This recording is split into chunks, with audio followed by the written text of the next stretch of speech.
2024 மக்களவைத் தேர்தல் இறுதி அத்தியாயத்தை எட்டியுள்ளது. ஜூன் 1ஆம் தேதியுடன் அனைத்து கட்ட வாக்குப்பதிவும் நிறைவடைந்து தேர்தலுக்கு பிந்தைய கருத்து கணிப்புகளும் வெளியாகின.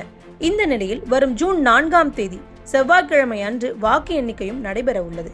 கடந்த 10 ஆண்டுகளாக ஆட்சி செய்யும் பாஜகவை தோற்கடிக்க காங்கிரஸ் தலைமையிலான கூட்டணி தீவிரமாக பிரச்சாரத்தை முன்வைத்தது.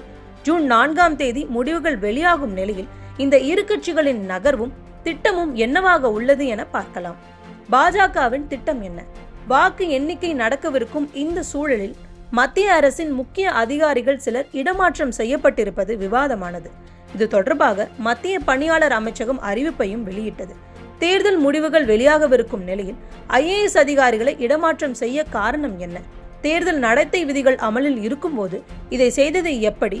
பாஜக சதித்திட்டம் தீட்டுகிறதா என அடுக்கடுக்கான கேள்விகளை காங்கிரஸ் முன்வைத்து வருகிறது. ஆனால் அதற்கு பாஜக தரப்பில் எந்த பதிலும் இல்லை. மேலும் கருத்து கணிப்புகளும் கூட பாஜகவுக்கு சாதகமாக வெளியாகி இருக்கிறது. பெரும்பாலான செய்தி நிறுவனங்கள் பாஜக 350 இடங்களில் வெற்றி பெற்று மீண்டும் ஆட்சி அமைக்கும் என கருத்து கணிப்பை வெளியிட்டுள்ளது. தவிர 2014, 2019 மற்றும் 2024 மோடியின் தியானம் மீண்டும் பாஜக கூட்டணி அமைப்பதற்கான சமிங்கை என அக்கட்சி உறுதியாக நம்புகிறது. பாஜக கட்சியினரிடம் விசாரித்த வரையிலும் பெரும்பான்மை பெற்று மீண்டும் பாஜக ஆட்சி அமைக்கும் என்பதில் உறுதியாக உள்ளனர். மேலும் பெரும்பான்மை கிடைக்கும் பட்சத்தில் ஜூன் 10ஆம் தேதி பதவியேற்பு இருக்கலாம் என அவர்கள் நம்பிக்கை தெரிவிக்கின்றனர். சரி, காங்கிரசின் திட்டம் என்ன? இந்தியா கூட்டணி ஆலோசனை கூட்டத்தை நடத்தியது. கூட்டம் நடத்துவதற்கு முக்கியமான காரணமே ஆட்சி பரிமாற்றம் குறித்த விவாதத்துக்கு தான். இந்தியா கூட்டணி 295 இடங்களில் வெற்றி பெறும் என காங்கிரஸ் உறுதியாக நம்புகிறது.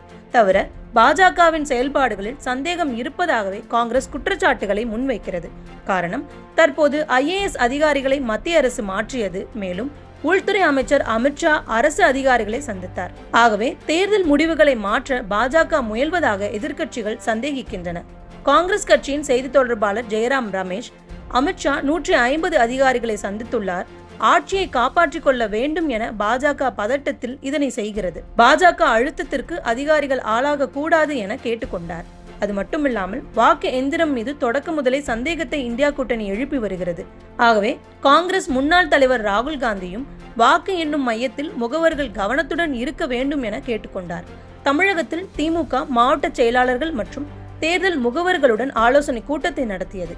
இப்படியாக பிற மாநிலத்திலும் உள்ள இந்தியா கூட்டணி கட்சிகள் கட்சி முகவர்களுடன் கூட்டத்தை நடத்தியுள்ளனர். ஆகவே இந்தியா கூட்டணியும் தாங்கள் வெற்றி பெறுவோம் என உறுதியாக நம்பிக்கை தெரிவிக்கிறது. ஆனால் ஜூன் 4ஆம் தேதி இவர்களில் யாருடைய நம்பிக்கை உண்மையாகும் என்பது தெரியவரும்.